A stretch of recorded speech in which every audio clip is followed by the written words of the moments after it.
tarde a todas e todos. Declaro aberta a 22ª sessão extraordinária do plenário do Supremo Tribunal Federal, neste 1º de agosto de 2023, dando início ao segundo semestre deste ano judiciário. Cumprimento meus queridos colegas, ministro Gilmar Mendes, nosso decano, ministra Carmen Lúcia, ministro Dias Toffoli, ministro Luiz Fux, ministro Luiz Roberto Barroso, nosso vice-presidente, ministro Luiz Edson Fachin, ministro Alexandre de Moraes, ministro Nunes Marques, ministro André Mendonça, e cumprimento sempre os nossos ministros de ontem e de sempre. É uma alegria e uma honra estar aqui com vossas excelências. Cumprimento também o senhor Procurador-Geral da República, doutor Augusto Aras,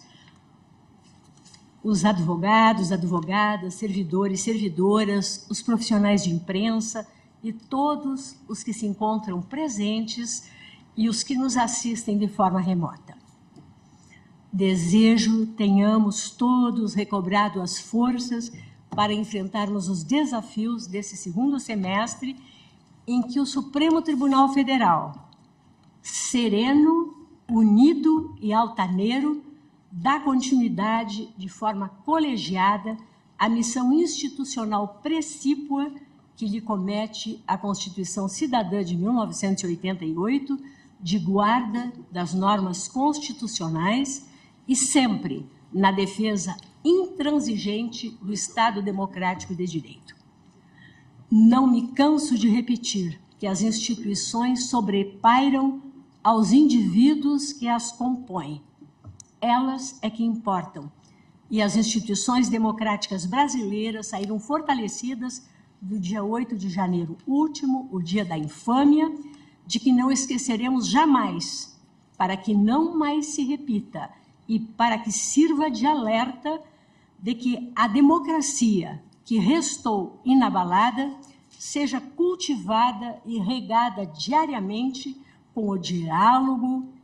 o debate acalorado de ideias, sim, a defesa de posições divergentes, sim, mas sempre permeados pelo respeito mútuo para que ela, democracia, continue inabalável.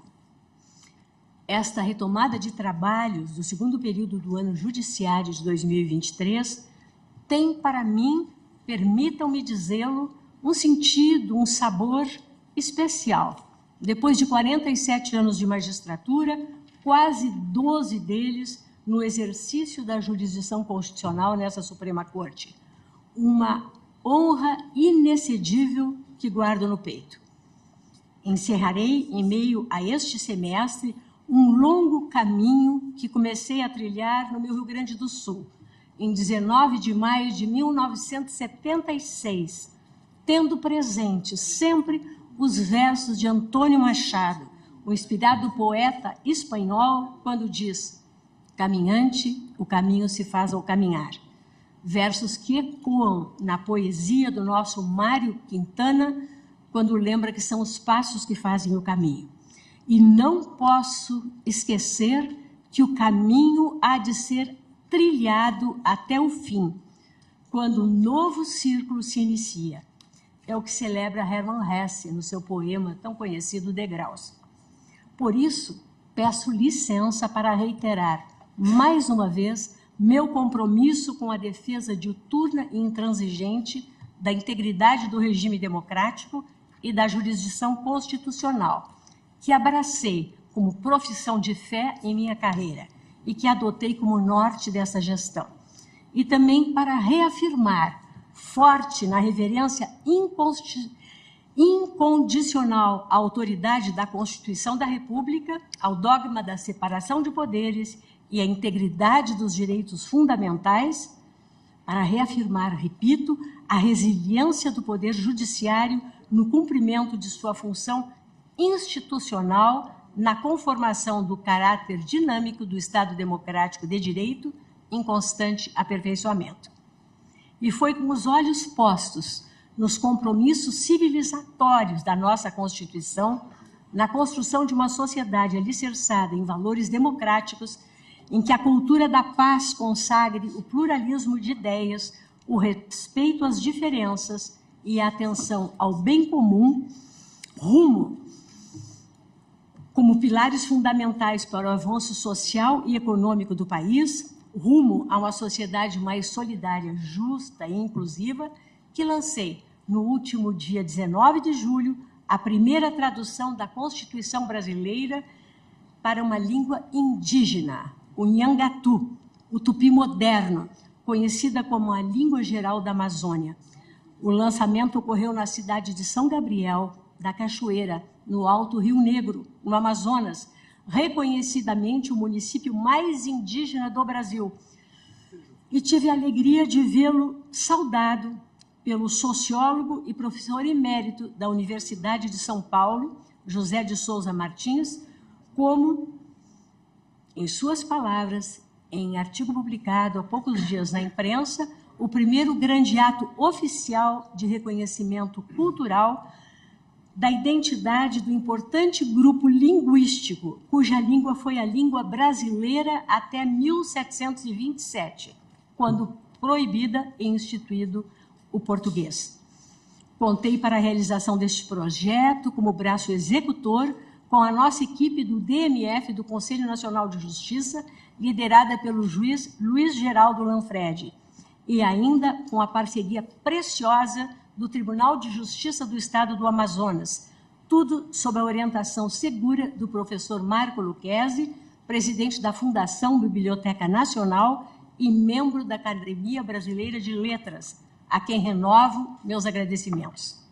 Como eu disse na ocasião, traduzir a Constituição para um idioma indígena é um símbolo do nosso compromisso de garantir que todos os povos indígenas tenham acesso à justiça e conhecimento das leis que regem nosso país, fortalecendo sua participação na vida política, social, econômica e jurídica.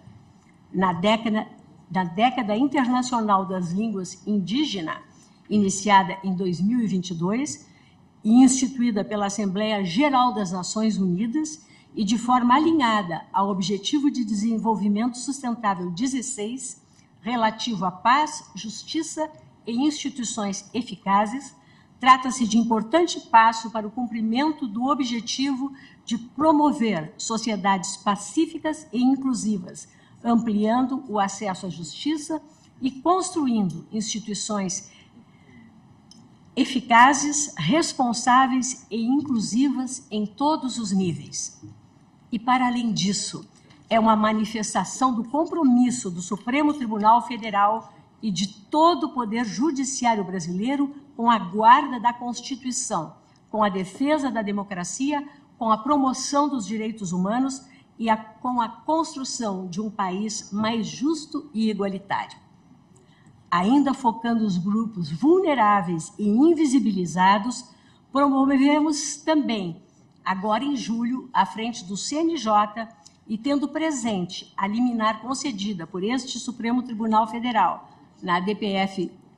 347, então na relatoria do ministro Marco Aurélio, cujo mérito, agora redistribuída a ação ao ministro Luiz Roberto Barroso, será submetido a julgamento por este plenário em breve,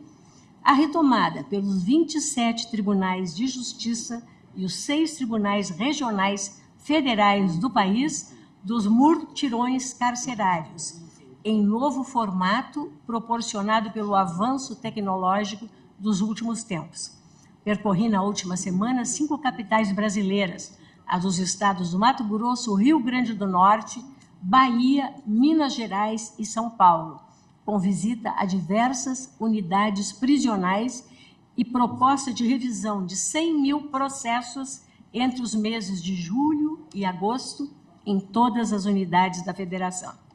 Este projeto, relembro, foi uma exitosa iniciativa do nosso decano, ministro Gilmar Mendes, quando presidente do Supremo Tribunal Federal e do Conselho Nacional de Justiça, no ano de 2008, e se prolongou até 2014,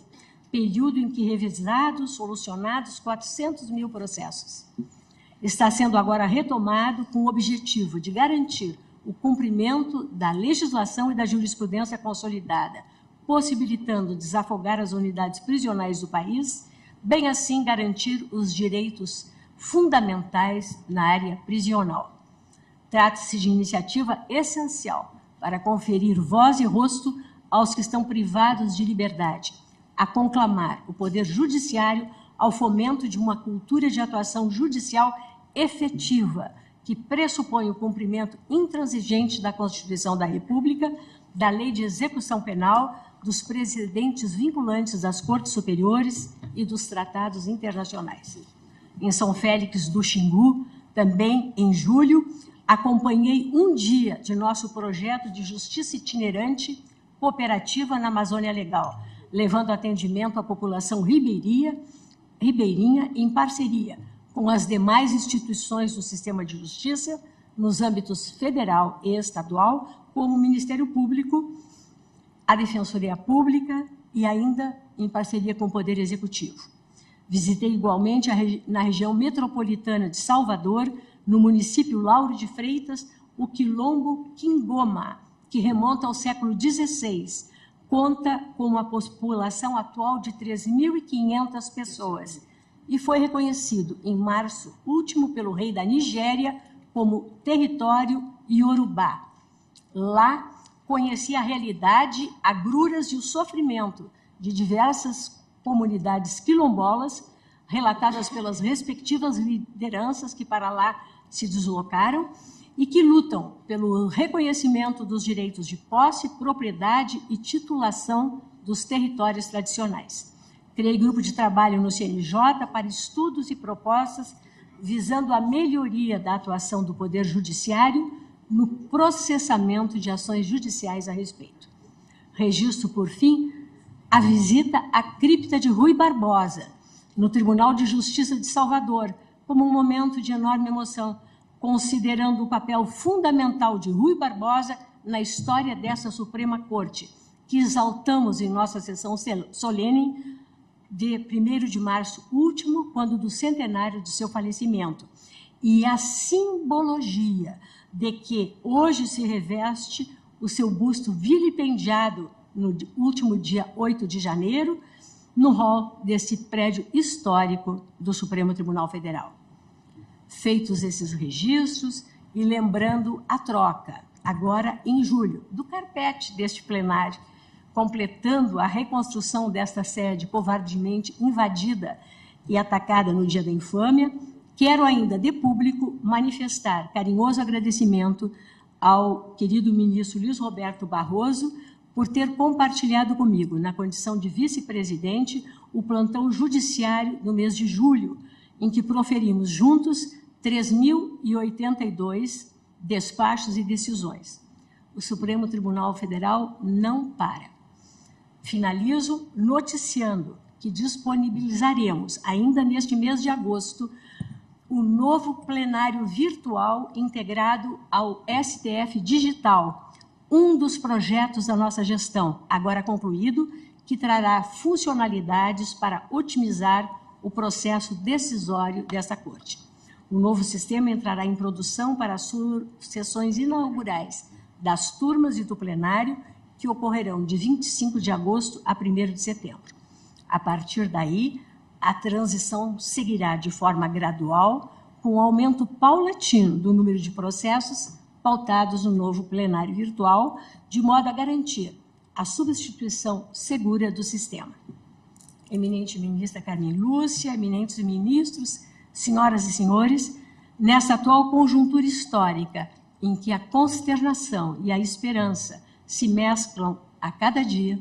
e buscando alicerçar nossa atuação nos princípios informadores da nossa Constituição da República, quase a completar seus 35 anos, reafirmo que esse Supremo Tribunal Federal segue firme, vigilante e resiliente na guarda da nossa lei fundamental e na defesa do Estado democrático e de direito que ela consagra. Saúdo novamente a todas e todos, com votos efusivos de um excelente semestre de profícuo trabalho em prol da sociedade brasileira.